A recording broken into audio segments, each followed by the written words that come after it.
आप यहां चुनाव की सभा को समझ कर आए हैं, लेकिन हम आपके से चुनाव की बात करने नहीं आए।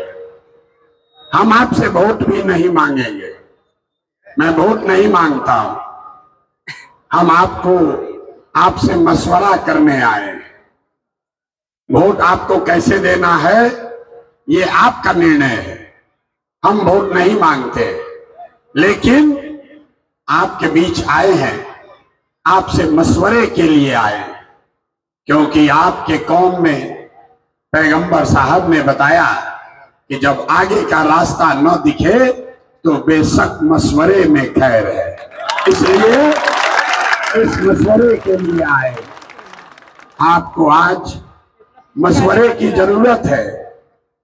क्यों जरूरत है?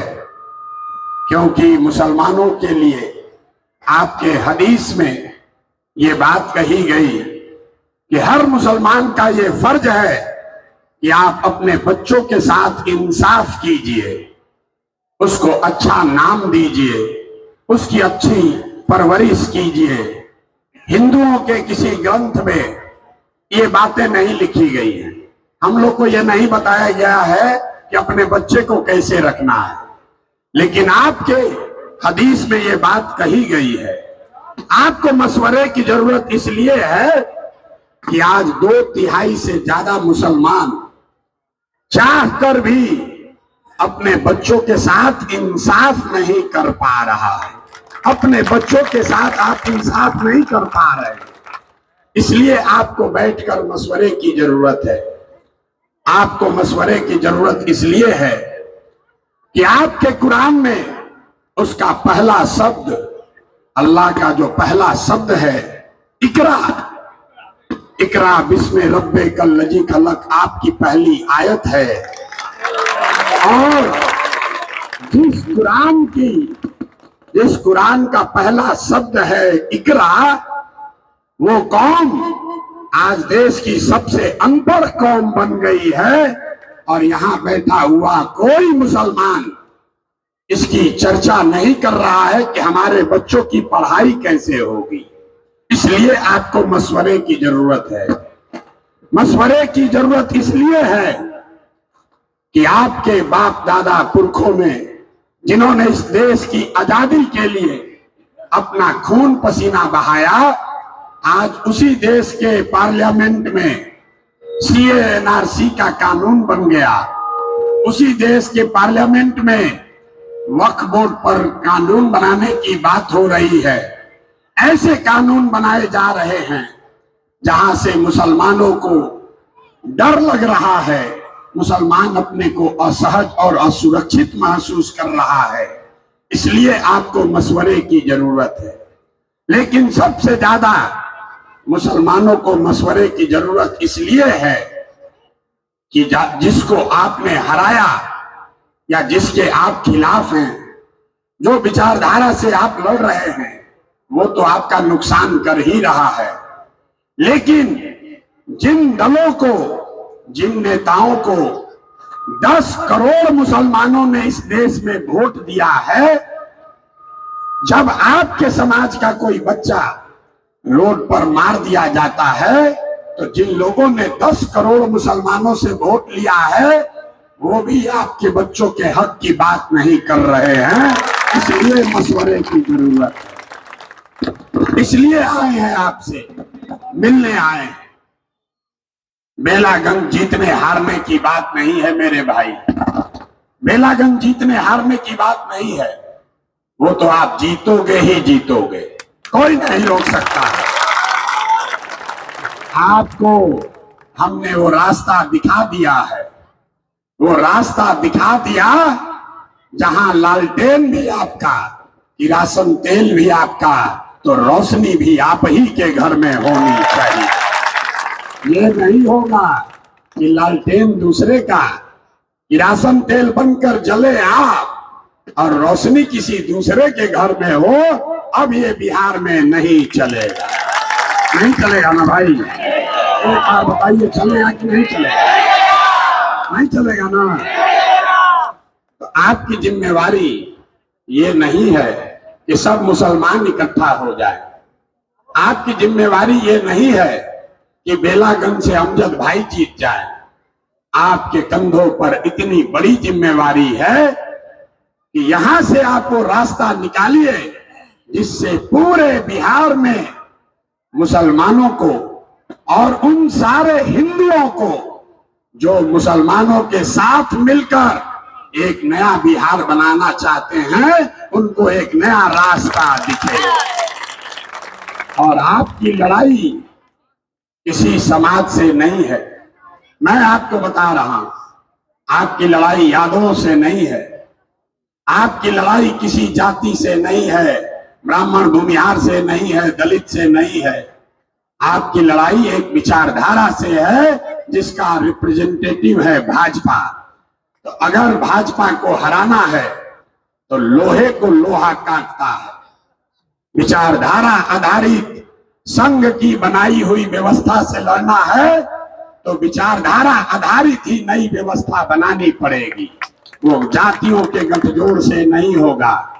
जन सुराज एक पंक्ति में महात्मा गांधी की विचारधारा आधारित एक नई व्यवस्था को पुनर्जीवित करने का अभियान है, जिसमें हिंदू मुसलमान, अगड़ा पिछड़ा, गरीब अमीर, हर आदमी एक साथ आए और बिहार में अपने बच्चों के बेहतर मुस्तकबिल के लिए एक साथ आकर प्रयास करे।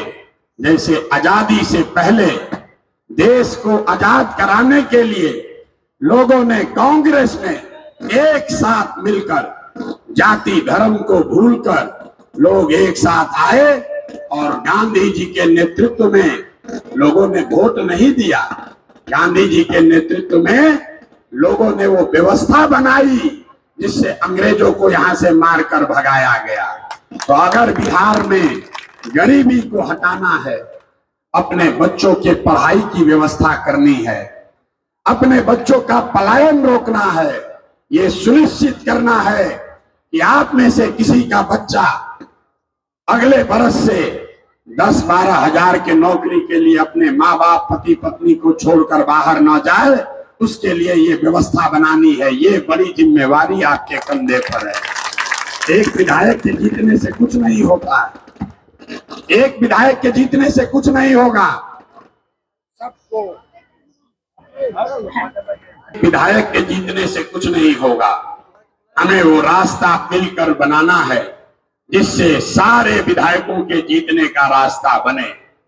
बेलागंज मानों को समझना चाहिए कि जब जन सुराज ने कहा कि समाज के सभी वर्गों को आपके आबादी के हिसाब से भागीदारी दी जाएगी, मुसलमानों को भी 20% भागीदारी दी जाएगी। तो अभी 4 विधानसभा में उपचुनाव हो रहा है, वहां पर भी मुसलमान हैं, वहां पर भी मुसलमान साथियों ने दावा किया था। रामगढ़ में भी 30,000 मुसलमान हैं, तरारी में 40,000 मुसलमान हैं। आप भी मुसलमान चुनाव लड़ सकते थे, लेकिन उन सभी लोगों ने अपना दावा छोड़ दिया। इस पक्ष में छोड़ा, इसलिए छोड़ा कि एक सीट पर ही अगर मुसलमान को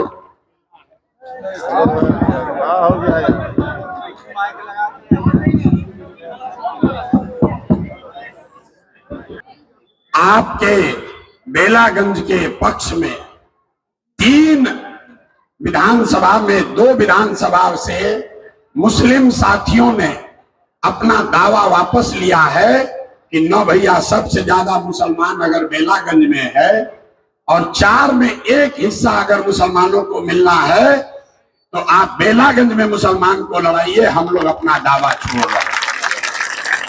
आप समझिए, यहाँ पर गांव-गांव में लोग कह रहा है कि अमजद भाई हमारे घर नहीं आए, हमको पूछा नहीं, हमारा काम नहीं किया। आप जरा समझिए, जो रामगढ़ में जिस मुसलमान भाई ने कभी शायद अमजद भाई का चेहरा भी नहीं देखा है,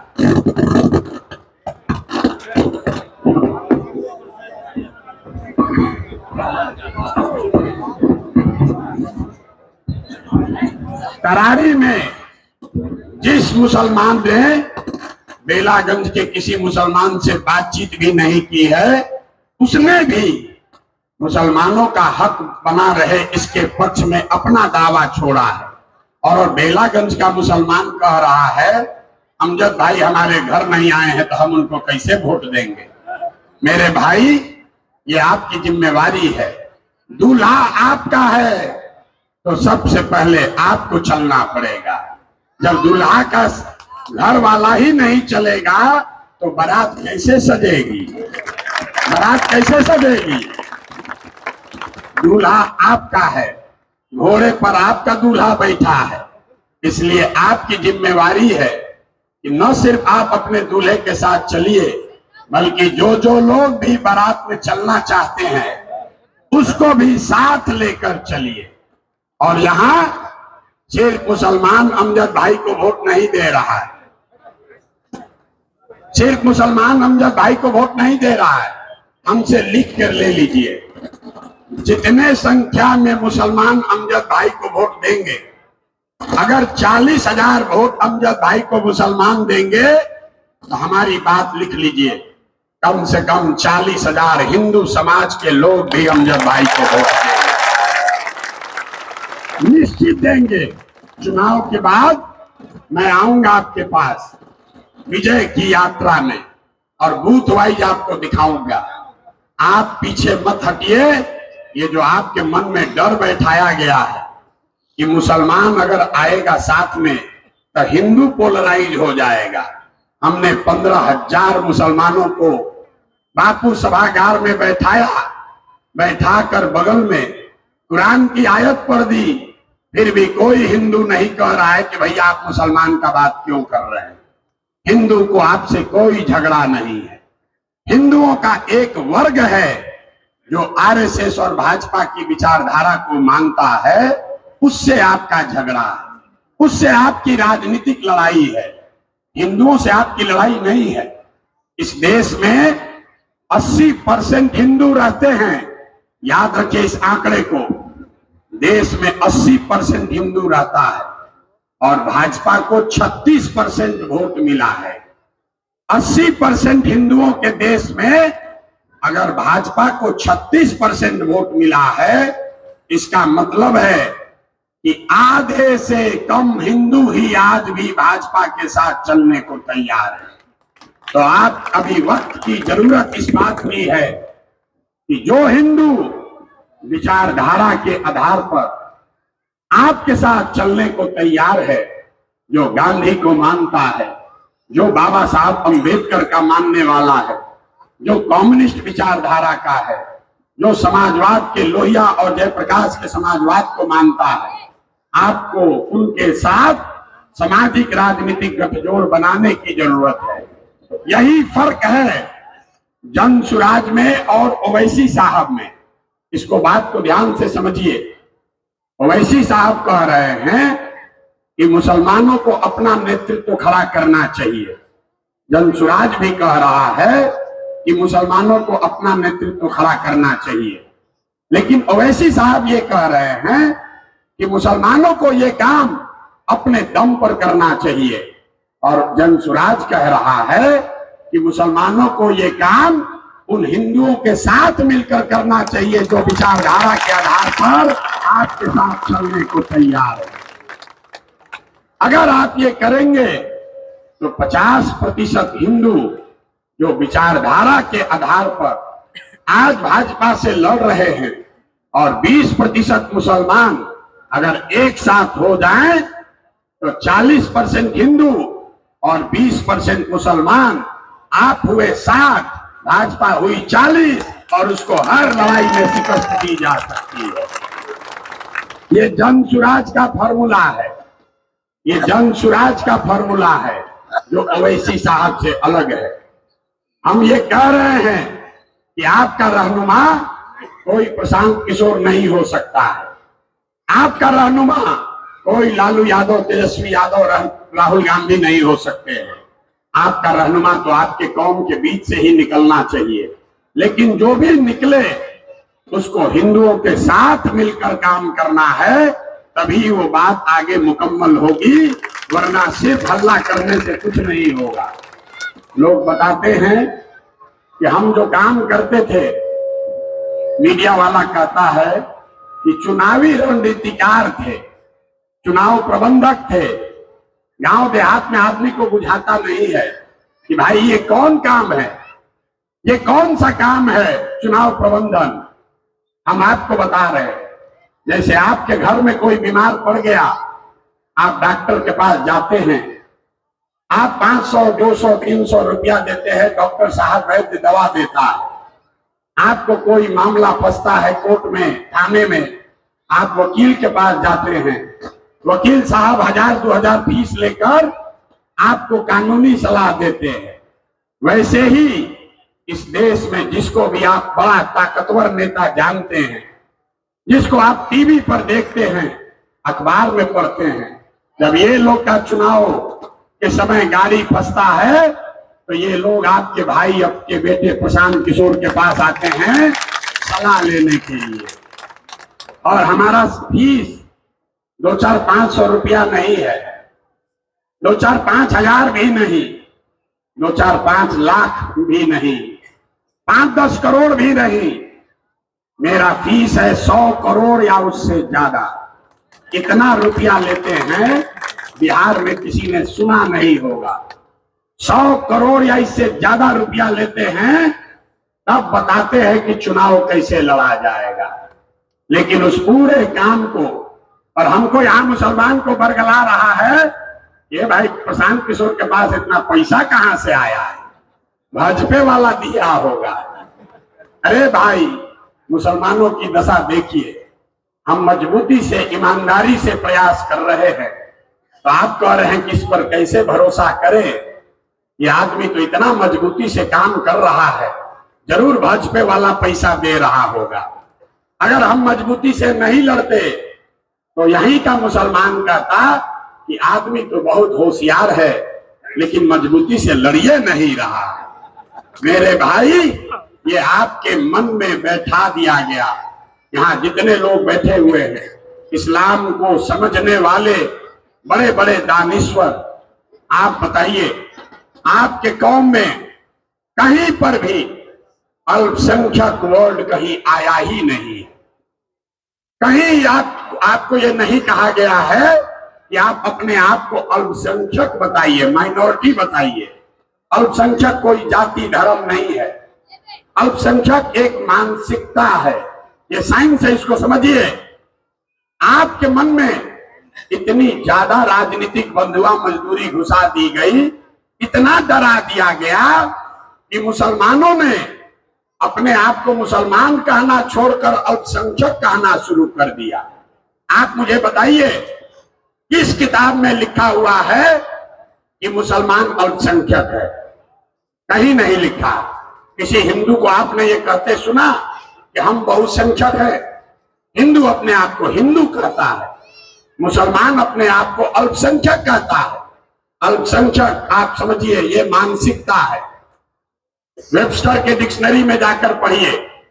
अल्पसंख्यक एक मानसिकता है जिसमें आपको ये बताया जाता है कि आप ये स्वीकार कर लो कि आप अपनी सुरक्षा के लिए, अपने भलाई के लिए, अपने विकास के लिए समाज के बहुसंख्यक वर्ग के पीछे ही चलिएगा। ये मानसिकता का नाम है अल्पसंख्यक कहा जाना। और यही गुनाह लालू जैसे लोगों ने आपके साथ किया है। उन्होंने आपको भागीदारी नहीं दी, ये बड़ी बात नहीं है। उन्होंने आपका विकास नहीं किया, उसको भी माफ किया जा सकता है। उन्होंने आपके साथ के बावजूद भाजपा को हराया नहीं, ये भी माफ हो सकता है। लेकिन उन्होंने सबसे बड़ा गुनाह ये किया कि आपके मन में ये बैठा दिया कि जब तक हमारे पीछे नहीं चलोगे तब तक तुम सुरक्षित नहीं हो, जब तक हमारे पीछे नहीं चलोगे तब तक तुम्हारा विकास नहीं होगा। उस मानसिकता से निकालने के प्रयास का नाम है जनसुराज। यहाँ जितने लोग आप बैठे हैं, हमारी बात पर भरोसा न हो, अभी 4 दिन पहले आपने एक समाचार पत्र में खबर पढ़ी होगी, आपके समाज के जिस व्यक्ति के मरने के बाद जिसकी मैयत में लालू यादव और उनका परिवार देखने तक नहीं गया, आज जन सुराज का भय इतना है कि उसको घर पर बुलाकर ज्वाइन कराया जा रहा है। उसको घर पर बुलाया जिसके मैयत में भी ये लोग शामिल नहीं हुए। ये जन सुराज की ताकत है। आप हमारे साथ एक फोटो खिंचा लीजिए और 5 बरस जिन नेताओं ने आपको फोन नहीं किया था, वो पूछेगा अरे चचा काहे परेशान है, काहे गए थे जन सुराज में, कोई गलती हुआ है क्या? तो आपको जन सुराज का यही फायदा उठाना है। हम काम आपका करें या न करें, आपको ये लिख कर दे रहे हैं। जिस दिन मुसलमानों ने ये खोल लिया कि जो काम करेगा उसके साथ रहेंगे, चाहे वो राजद हो कि जन सुराज हो, जन सुराज के भी बंधुआ मजदूर मत बनिए। जन सुराज को भी आंख बंद करके वोट मत दीजिए। हम अगर आपके बच्चों के पढ़ाई रोजगार की बात न करें तो हमें भी वोट मत दीजिए। हम अगर आपको विधानसभा में 40 सीट न दें तो हमें भी वोट मत दीजिए। अगर हमने आपके बच्चों के लिए प्रयास नहीं किया, आपकी सुरक्षा का इंतजाम नहीं किया तो हमें भी वोट मत दीजिए। लेकिन यही बात राजद पर भी लागू कीजिए, कांग्रेस पर भी लागू कीजिए। इससे आपका भला होगा, समाज का भला होगा। ये नहीं कीजिएगा तो वो क्या कहते हैं कि जयहंजा कहां जाएगा, कहां? आपकी स्थिति आज क्या है? आपके गांव में काम करना तो छोड़िए, कोई वोट मांगने भी नहीं आता। कोई गलती से आ गया तो आप लोग खुद कहते हैं कि हमसे वोट क्यों मांग रहे हैं। आप अपना हिंदू वोट समेटिए, हम लोग तो है ही आपके साथ। आप बताइए आपने अपना क्या दुर्दशा बना लिया। आप ये कह रहे हैं कि हमसे वोट मांगने भी मत आओ, हम तो तुम्हारे बंधुआ मजदूर हैं ही, हम तो तुम्हें देंगे ही देंगे भाजपा के नाम पर, तुम अपना हिंदू वोट समेटो। इसीलिए जब वो नेता जीत कर आता है तो वो आपकी चिंता नहीं करता है। बगल के गांव में सड़क बनाएगा, बगल के गांव में नाली गली बनेगी, लेकिन मुसलमान के गांव में नहीं बनेगा, क्योंकि जिसको आपने हराया वो तो जानता ही है कि आपने उसके खिलाफ वोट दिया है। जिसको आपने जिताने के लिए वोट दिया वो भी कहता है कि तो अपने देंगे, हमको सड़क बनाए चाहे न बनाए। अगर अपना हक चाहिए तो आपको जो बात इस्लाम में बताई गई है, जद्दोजहद करना पड़ेगा। बिना जद्दोजहद के कुछ हासिल होने वाला नहीं। ना लालटेन लेकर चलने से, ना जन सुराज का बस्ता पकड़ने से, दोनों से फायदा नहीं होगा। ईमानदारी से जद्दोजहद करनी पड़ेगी। आपको चलना है जन सुराज में ही, आप इसको लिख लीजिए। आपको चलना है जन सुराज में ही। तय बस इतना ही करना है कि अगर अभी से आप चलेंगे तो जरूर हमारी लड़ाई थोड़ी आसान हो जाएगी। लेकिन अगर आप हमारे साथ नहीं भी हैं तो लिख के ले लीजिए, जीतेगा जन सुराज ही, जीतेगा जन सुराज ही।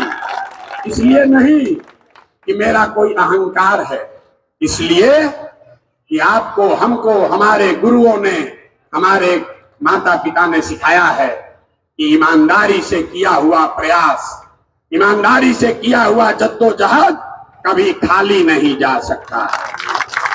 और 2-2.5 बरस में बिहार में किसी ने इतनी मेहनत न की हो, उतना पसीना प्रशांत किशोर ने बहाया है। और अगर जरूरत पड़ी तो आगे 10 बरस भी और बहाएंगे, लेकिन बिहार को सुधारे बगैर मानने वाले नहीं। आप साथ चले तो आपका बहुत स्वागत है, लेकिन अगर किसी वजह से आप साथ नहीं चलते हैं तो आपसे हमारा कोई शिकवा शिकायत नहीं है। जीत के बाद आपके पास फिर आएंगे अपने साथ लेकर चलने के लिए, क्योंकि हमारी लड़ाई बिहार की लड़ाई नहीं है। ये लड़ाई यहां से शुरू कर रहे हैं, इसको बिहार के आगे तक जाना है। जीतने के बाद आपको साथ लेने आएंगे, लेकिन जब जीत कर आएंगे तो अभी आपने जो साथ नहीं दिया तो उसका हर्जाना पूरा पूरा वसूलेंगे। हम शाकाहारी आदमी हैं, जीत कर जब आएंगे तो सेवई बनाकर रखिएगा, आपके साथ सेवई भी खाएंगे और फिर आपको साथ लेकर चलेंगे। अब आप तय कीजिए कि अभी साथ चलना है, अभी हाथ पकड़ना है, कि जीत के बाद हाथ पकड़ना है। एक बार हाथ उठाकर बताइए, अभी साथ चलना है कि जीत के बाद चलना है? अभी चलना है कि जीत के बाद चलना है? अभी चलना है ना। तो सिर्फ अपना वोट नहीं देना है, आपको हर आदमी को प्रशांत किशोर बनना है, अपनी जिम्मेवारी लेनी है। आप बता रहे हैं कि हम लोग 7,000 बेला में मुसलमान हैं, हम उन्हें वैसे नहीं गिनते। अगर 7,000 मुसलमान है, एक आदमी दो आदमी का भी जिम्मा ले ले तो कोई ऐसा मुसलमान नहीं जिसको 2 हिंदू दोस्त न हो। अगर 2 दोस्त का भी जिम्मा उठा लोगे मेरे भाई, आपको पैसा नहीं देना है, आपको प्रचार नहीं करना है, आपको सभा नहीं करनी है। आज संकल्प लेना है अपने बच्चों के नाम पर कि कम से कम 2 हिंदू दोस्तों को अपने साथ जोड़कर अपने साथ उसको वोट कराएंगे। आप देखिए 1,20,000 आप हो जाएंगे, 1,20,000 हो जाएंगे। बेला में अगर जनसुराज को 1 लाख से कम वोट मिला तो आपका साथ मंजूर नहीं होगा। 1 लाख वोट हमको बेला में चाहिए, 50,000 आपका और 50,000 हिंदुओं का। इसके लिए तैयार है कि नहीं? 10 दिन अपने बेला के लिए, अपने कौम के बच्चों के लिए, पूरे बिहार को ये रास्ता दिखाने के लिए आप में से सारे लोग 10 दिन देने के लिए तैयार हैं कि नहीं है ना भाई? एक बार आपसे एक ही सलाह, लोग कहता है हम सलाह देते हैं जिसको चुनाव ऐसे ही जीत जाता है।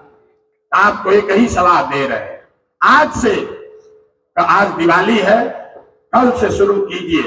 2 हिंदू परिवार में जाइए, उनके साथ बैठ के चाय पीजिए और उसको समझाइए कि उसको वोट जनसुराज को देना है, स्कूल के बस्ते को देना है, उसको जनसुराज में बिहार की व्यवस्था को बदलने के लिए वोट देना है।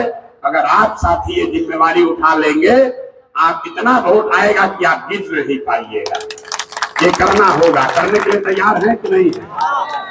ना बहुत मेहरिया के बोल रहे हैं, करने के लिए तैयार है कि नहीं है? तो प्रशांत किशोर जिंदाबाद करने से नहीं होगा। आपने पूरी उम्र बिता दी नेताओं का नारा लगाते लगाते, कभी राहुल गांधी का लगाया, कभी लालू का लगाया, अब प्रशांत किशोर का लगा रहे। नहीं, किसी व्यक्ति का नारा मत लगाइए। पूरे जनसुराज में सिर्फ एक ही नारा हम लोग लगाते हैं, बिहार अपनी मिट्टी, अपने पुरखों की मिट्टी के लिए, बिहार और बिहार के गौरव के लिए। आपको प्रशांत किशोर के लिए काम नहीं करना। प्रशांत किशोर जनसुराज के नेता नहीं है। प्रशांत किशोर वो कुम्हार हैं जो आपके समाज से बच्चों को लाकर अच्छी मिट्टी की तरह उसको थोड़ा सा सहारा देकर जनसुराज के चाक पर रखेंगे और बढ़िया घड़ा और सुराही बनेगा। प्रशांत किशोर कुम्हार है। इसलिए मेरे भाई, मेरे नाम का नारा मत लगाइए। आपने जीवन बिता दिया नेताओं को बढ़ाते बढ़ाते, नेताओं के बच्चों को बढ़ाते बढ़ाते। एक बार अपने बच्चों की चिंता करो और लिखकर प्रशांत किशोर से ले लीजिए। अगले साल 2025 में, अगले साल 2025 में जब ये बिहार में नई व्यवस्था बनेगी तो साल भर के अंदर आपके बच्चों के लिए 10 से 12,000 रुपया के रोजी रोजगार का व्यवस्था यही बिहार में करके दिया जाएगा। जितने बुजुर्ग हैं सबको कम से कम 2,000 रुपया पेंशन का व्यवस्था जरूर कर दिया जाएगा। और तीसरी बात, आपके बच्चे, जिनके बच्चे भी 15 साल से कम उम्र के हैं, जब तक सरकारी स्कूल और मदरसे नहीं सुधरेंगे तब तक आप अपने बच्चों को प्राइवेट स्कूल में भेजिए और प्राइवेट स्कूल का फीस सरकार की ओर से भरा जाएगा। ये जनसुराज का संकल्प है। आप भाजपा को हराना है, जिताना है, ये सब बात खड्डे में डालिए। भाजपा को हराने का सबसे बढ़िया तरीका है अपनी जीत को सुनिश्चित करना। ये माइंडसेट है। यहाँ बैठा हुआ कोई आदमी ये नहीं सोचता है कि हम जीतेंगे कैसे, सब सोच रहा है भाजपा को हराएंगे कैसे। हम आपको यही सलाह देने आए हैं। आज से भाजपा को कैसे हराएंगे इस बात को हटा दीजिए, सिर्फ ये सोचिए कि हम जीतेंगे कैसे, तभी आगे का रास्ता खुलेगा। आप आए, आपने हमारी बात सुनी, इसके लिए बहुत बहुत धन्यवाद। एक नारा लगाकर खत्म करेंगे। मैं बोलूंगा जय बिहार, आप सबको बोलना है जय जय बिहार, जय बिहार। पीछे का आदमी सब महाराष्ट्र में रहते हैं, इन नेता सब इतना चूस लिया है कि मुंह से आवाजों नहीं निकल रहा। जय बिहार, जय बिहार, जय बिहार। हर आदमी को आज से कम 2 हिंदू परिवार को चिन्हित करना है, क्योंकि दूल्हा आपको आपका है, तो अपने दूल्हे के बारात में 2 हिंदू साथियों को लेकर चलना है। ये जिम्मेवारी आपने उठाई है। अगर इसमें धोखा करोगे भाई, तो धोखा आपके साथ होगा, आपके बच्चों के साथ होगा। बहुत बहुत धन्यवाद।